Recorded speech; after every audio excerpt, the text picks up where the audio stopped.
Hello, cats and kitties. It's your friendly neighborhood headbanger here, Terry. And we are in black and white. So, what does that mean? That means, of course, we're going to be doing true crime. Now, this true crime case is fairly recent. So, you've probably heard of it and you probably know the ins and the outs and who's guilty. But there's a lot of stuff I didn't know when I started researching it. There was a lot of quotes, a lot of dates in the timeline. I didn't realize, how things were happening and what sequence they were happening. So I thought that I would give that information to you guys today. Today we're going to be talking about the tragic murder of Gabby Petito. Okay, so yeah, most of you guys know that Gabby Petito went on a cross-country camping trip with her fiance Brian Laundrie, and he came back alone. And most of you know that he admitted to killing her. But there's so much more going on to this story, so much more details, and tragically things that weren't caught that might have saved Gabby's life. So there's a lot of notes and a lot of dates, so I'm going to need my sexy glasses.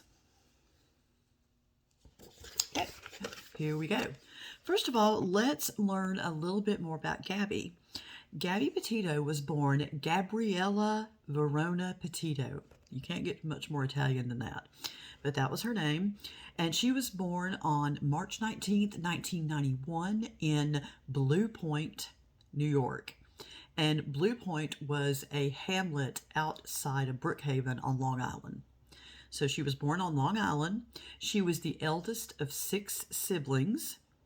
And oddly enough, I found this a very interesting factoid. In 2013, she and her brothers were in a music video meant to bring attention to gun violence. And they were in the video to bring attention to the Sandy Hook Elementary School shootings and how gun violence was making our schools unsafe. So that's kind of interesting, isn't it? She graduated from Bayport Blue Point High School in 2017. And that is where she first met Brian Laundrie. But they would not begin dating at that time. That's just where she first met him. In March of 2019, that is when Brian and Gabby began dating. And they moved to Brian's parents' house in Northport, Florida. And Northport, Florida is near Sarasota, which means that it is on the west coast of Florida, meaning the Gulf side of Florida, about halfway down. So that's where that is, and that is where they moved to. And while they were there, they began, both of Brian and Gabby began working at the local Publix. She worked there as a pharmacy tech, and he worked in the grocery department. But they quit their jobs in late 2019, just as COVID was starting to make itself known, just as it was beginning to be realized that it was a pandemic. They went ahead and quit their jobs, and they decided to take a cross-country trip. They were going to just go across America and see the things they could see. And they went ahead and they took that trip from late 2019 into early 2020. Gabby documented their trip on Instagram. She became sort of a travel influencer there. And while they were on their trip, right after they got back from their trip, she turned 21 years old. And in April, she became engaged to Brian. So now they're engaged. And by late 2020, Gabby was working at Taco Bell, sometimes up to 50 hours a week. And, ironically, she was also a nutritionist. Brian was working at an organic juice bar. So they were really into the health thing, really into healthy living. Gabby continued to post about her life and her travels on social media. On social media, she would say she was interested in art, yoga, and veggies. So there you have it. In December of 2020, Gabby bought a Ford Transit Connect van. And what that is if you've seen some of the vans they have high profiles, they set up high, and then they have a sloping windshield that comes down like this. So high roof and then a slope down. That is basically what a Ford Transit looks like. And so it is basically a van made to transmit things to other places, transfer things to other places. Wow, it's been a long day. I have a toothache. But shall we press on? Let's. So basically, she took the van, she and Brian did, and they converted it into a camper so they could take another cross-country trip. In June of 2021, June 17th, as a matter of fact, Brian and Gabby traveled back to Blue Point, New York to attend Gabby's brother's graduation from high school. And they stayed there until July the 2nd, and they left in the van that had been converted to a camper to go on their next cross-country trip. So off they go.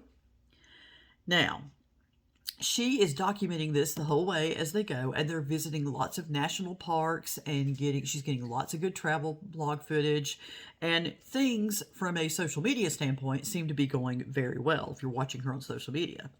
However, on August the 12th of 2021, a person who witnessed Brian and Gabby fighting called the Moab, Utah police. At this point, they were in Utah, Moab, Utah, which is on the eastern border of Utah. And what was happening was that Brian and Gabby were fighting, and they were fighting in front of the Moonflower Community Cooperative, which is basically a sort of like a Whole Foods organic type grocery store. So they're fighting in front of it. And the witness who called the police said that Brian slapped Gabby a few times and that she punched his arm. And then Brian tried to take Gabby's phone away from her and drive off, but she hopped into the van, and the witness heard her say, "Why do you have to be so mean?" Well, officers from the Moab City Police Department went on the lookout for the van, and they saw the couple's van driving erratically near the Arches National Park. And Arches National Park is a park in Utah that has beautiful rock formations that literally form arches with an opening in the middle.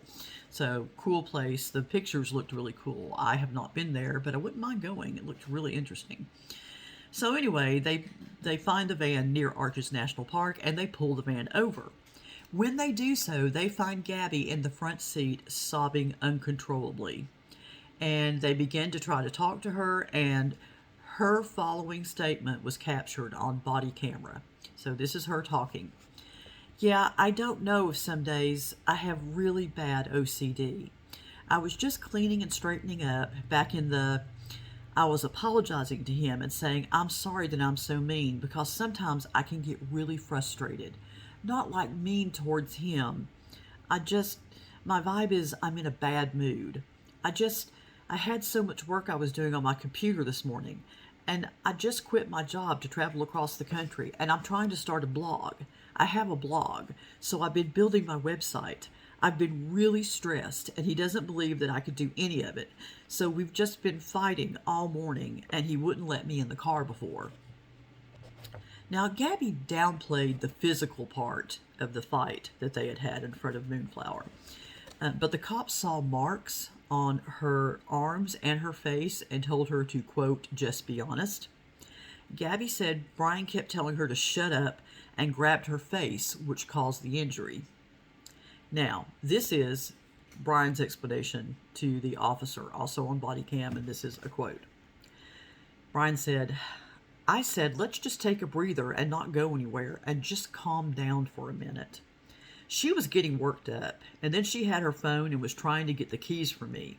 I know I shouldn't push her. I was trying to push her away to go. Let's take a minute, step back and breathe, and see she got with her phone." Gabby's, and that's the end of the quote. I'm not exactly sure what that last sentence meant, unless it just got cut off.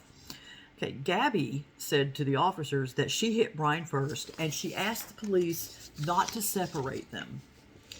So here is what one of the policemen wrote in his report about the incident when he pulled them over. "At no point in my investigation did Gabriella stop crying, breathing heavily, or compose a sentence without needing to wipe away tears, wipe her nose, or rub her knees with her hands. The male tried to create distance by telling Gabby to take a walk to calm down. She did not want to be separated from the male and began slapping him. He grabbed her face and pushed her back as she pressed upon him and the van. Now, I want you to notice that that's different than what the witness said. The witness said that Brian had slapped Gabby and that she had punched him in the arm. So already things are getting a little screwed up here. Neither Gabby nor Brian wanted to press charges. The police called the incident a mental breakdown instead of domestic violence. Now, this is critical. This is a critical decision that they make at this point, because in a charge of domestic violence, somebody would have had to have been arrested. It would have required that someone would be arrested, but nope. Police did not wind up arresting anybody, but they did separate the couple. For the night, they took Brian to a local motel in Moab, and Gabby stayed in the van. What? You left the girl by herself in a van and you took the guy to a motel? Okay, sure, fine, whatever. On August the 17th, Brian left Gabby and he flew from Salt Lake City, to Tampa, Florida. And he was flying home. He was flying back to Florida to go to his parents. Gabby stayed in Salt Lake City for several more days at the Fairfield Inn near the Salt Lake City International Airport. She checked out on August the 24th. Now, Brian's parents would later say that he just flew back home to get some things and to close out a storage unit and stop using it so he could save some money, because they were going to extend their cross-country trip. They were going to visit some other places. Gabby's mother, Nicole Schmidt, last talked to her on August 25th, 2021. Gabby said they were traveling to Grand Teton Park and to Yellowstone Park. Gabby's last Instagram post was also August the 25th in Ogden, Utah, in front of a butterfly type mural sort of painting type thing. And this would be a good time to show you a picture of Gabby. She's absolutely beautiful. This is Gabby. Isn't she pretty? She's got a pretty smile, and look at those lights in her eyes. Her eyes are shining. And she just looks like somebody that you would want to get to know, doesn't she? So, yeah, she's an absolutely beautiful young lady. Now, as I just said, she spoke to her mother for the last time on August the 25th. But there were sightings of Gabby and or Brian after August the 25th. On August the 27th, they were seen at Mary Piglet's, best name for a restaurant ever, a Tex-Mex restaurant. I'm so sorry, guys. I'm struggling today. In Jackson Hole, Wyoming. Brian was arguing with staff and he was being aggressive, he was being rude, and they left. But later, Gabby came back and she was crying and she was apologizing for how Brian acted and asking them to forgive her. And so, yeah, witnesses were saying that, she was very upset about how Brian had acted. Now, a witness called the FBI after seeing a white van driving slowly and a young man acting weird near the Spread Creek Dispersion Camping area in Wyoming. And that is near Jackson Hole. This was on the 26th through the 28th, possibly, they're not sure about the 28th, of August. And this woman who witnessed this guy acting weird and driving this van around, she actually posted a video to TikTok about it. And believe it or not, her tip of seeing him led to finding Gabby's body. Now, we'll learn more about that in a minute, but her call in to the FBI was crucial. All right, the third sighting this is the second sighting of Brian and the third sighting of either one of them. A woman and her boyfriend gave Brian a ride after seeing him hitchhiking on August the 29th. She said that Brian got very upset when they said that they were going to Jackson Hole instead of Jackson. He apparently did not want to be near Jackson Hole. He left the car and he gave them $200 for cash after just a 10-minute ride. He said that he had been camping, but the woman said that he didn't really look like he had been camping. He just didn't appear to like he'd been out in the outdoors or anything like that. Later on that same day, another witness picked up Brian from the Jackson Dam area, and this was after he had left the previous car that was going to Jackson Hole. He asked to be dropped off at the entrance of the Spread Creek Dispersion Camping Ground, but he decidedly did not want them to go in the camping ground. He wanted to be left at the entrance. Do not go in the camping ground. On August the 27th, Gabby's mother got a text from Gabby's phone asking her to check on Stan. Now, Stan was Gabby's grandfather, and she never called him by his first name, so this was kind of strange to Gabby's mom. The last text that Nicole received from Gabby's phone was on August the 30th, which read, "No cell service in Yosemite." So Gabby's mother did not think that Gabby sent either one of those texts. She was unsure exactly who sent the text, but she was pretty sure that it wasn't Gabby. All right, so now, going further down the timeline, on September 1st, 2021, Brian returned alone to his parents' house. He got back to Florida. He didn't have Gabby with him. He was in the van. He was in the white van, but there was no Gabby. I could not find what he said to his parents about why Gabby wasn't with him. I could only assume that he said they had an argument. But there was nothing in the sources that I looked at to say what he said to his parents about not coming back with Gabby, but still having the van. On September 6th and 7th, Brian and his parents went camping at a local campground. On the 11th of September, Nicole Schmidt filed a missing persons report. And that's because she had not heard anything from Gabby herself, her actual voice, since the 25th, and had not received a text since the 30th, and even that text she was, suspicious about. So on September 11th, she files a missing persons report, and Brian was quickly named a person of interest. But Brian lawyered up, and on the advice of his counsel, did not talk to anybody, did not talk to the police, did not talk to any authorities. On September the 17th, Brian's parents reported him missing and said he had been missing since September the 13th. Police got search warrants at that point, and they seized the white van, an external hard drive, and the family's Ford Mustang. And they got all those from the home and took them into their custody. On September the 19th, 2021, Gabby's remains were found at the Spread Creek Dispersion Camping area in Wyoming. The cause of death was a homicide by blunt force injuries to the head and neck with manual strangulation. Her death was estimated to have taken place 3 to 4 weeks before her remains were found. So if we think about that, that would mean that her death would have been probably in late August, probably somewhere between the 28th and the 31st. Not exactly sure. I would, if I had to guess, say the 28th or the 29th, because the 29th is when we have Brian hitchhiking by himself, and he does not want to go into the entrance of the camping ground for some reason. So that would be my guess. Also, death by manual strangulation means that he strangled her with his bare hands, and most authorities will tell you that that is a very personal way of killing someone.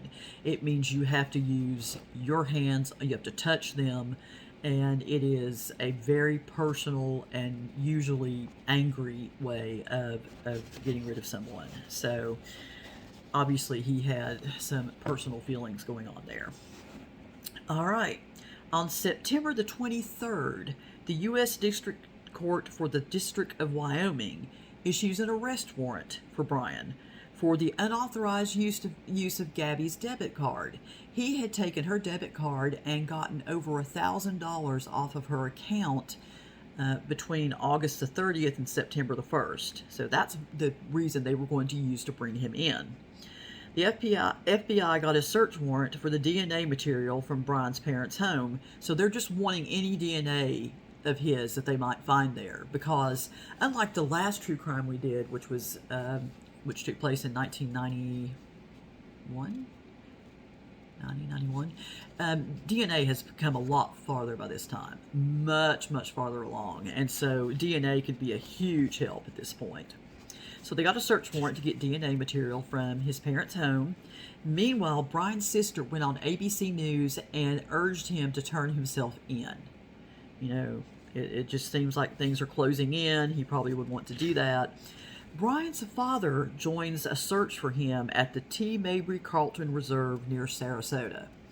And next to this reserve, there is a park, an environmental park called the Myakkahatchee Creek Environmental Park. And I apologize to my indigenous friends for how I probably butchered that.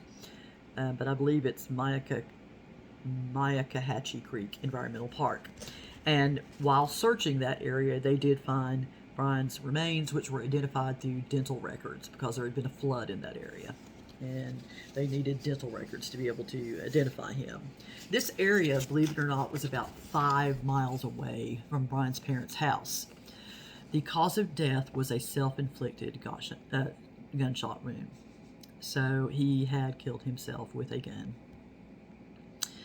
On January 22nd, 2022, the FBI revealed that they had found a note in Brian's notebook in which he admitted killing Gabby and sending the bogus text messages. This led authorities to officially blame or officially say that Brian had caused Gabby's death so they could close out the investigation of the murder.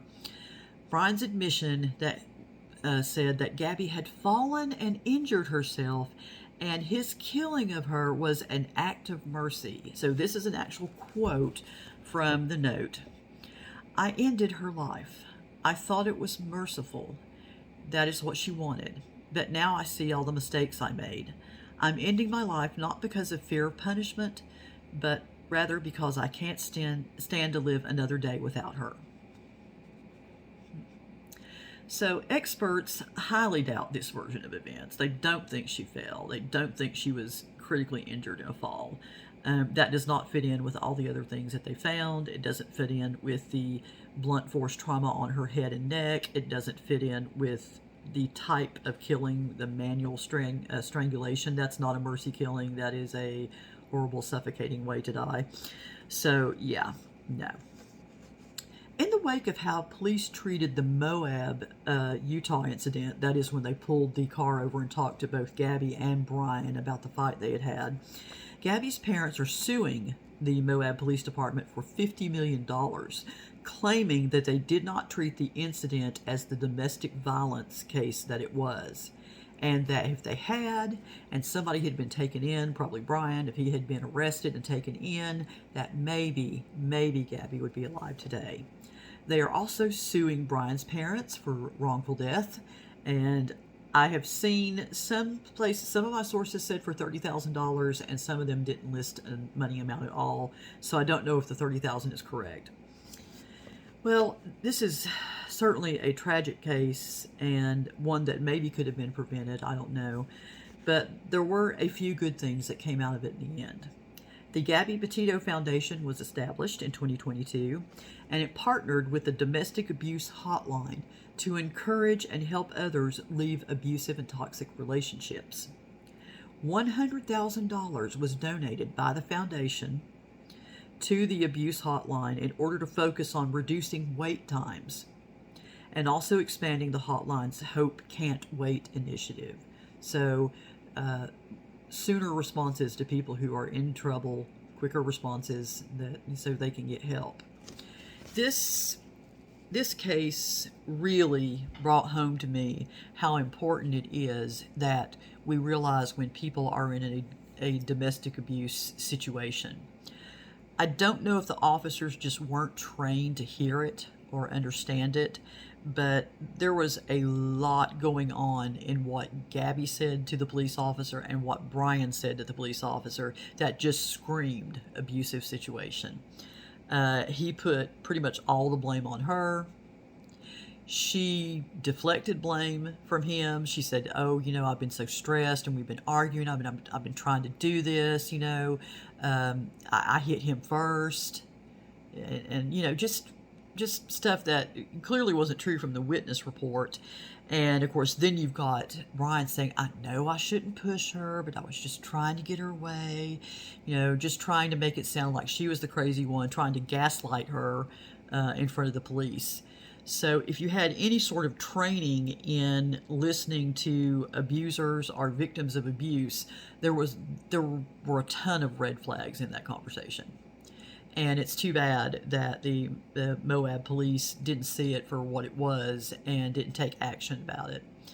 I don't know if I don't know the value of a daughter's life. I don't know if it's 50 million or 50 gazillion, but I do see why they are suing, because that probably could have been at least delayed, if not stopped. So, yeah, that is the case of Gabby. And like I said, most people know that she went on a cross-country trip with her boyfriend and she did not come back. Most people know that he was the one that was guilty, Brian, and that Brian killed himself. But not everybody knows the timeline how things happened. And most specifically, not a lot of people know about the conversation that Brian and Gabby had with the police officers, with the Moab Police Department. Just a lot going on there. So much unfortunate going on there. She was a beautiful girl. You saw the picture of her. She looked like she was just full of life, and she wanted to be outside, and she wanted to go places and discover things and do things, and that got cut short by being caught in an abusive relationship. So I want to encourage you that if you're in an abusive relationship, that you please reach out for help, that you call your local police, call the domestic abuse hotline. Just try, talk to somebody, because there is help out there for you. All right, guys, I hope that you guys are well. I hope you're staying safe. I hope that you found this interesting. I don't want to say enjoyed, but I hope that you found it interesting. And I hope that you guys will join me for the next video, which is probably going to be ASMR. I think I may just read you guys a story. A nice, simple, sweet story. Could use it after this, couldn't we? All right, you guys take care. I'll see you in the next video. Bye-bye.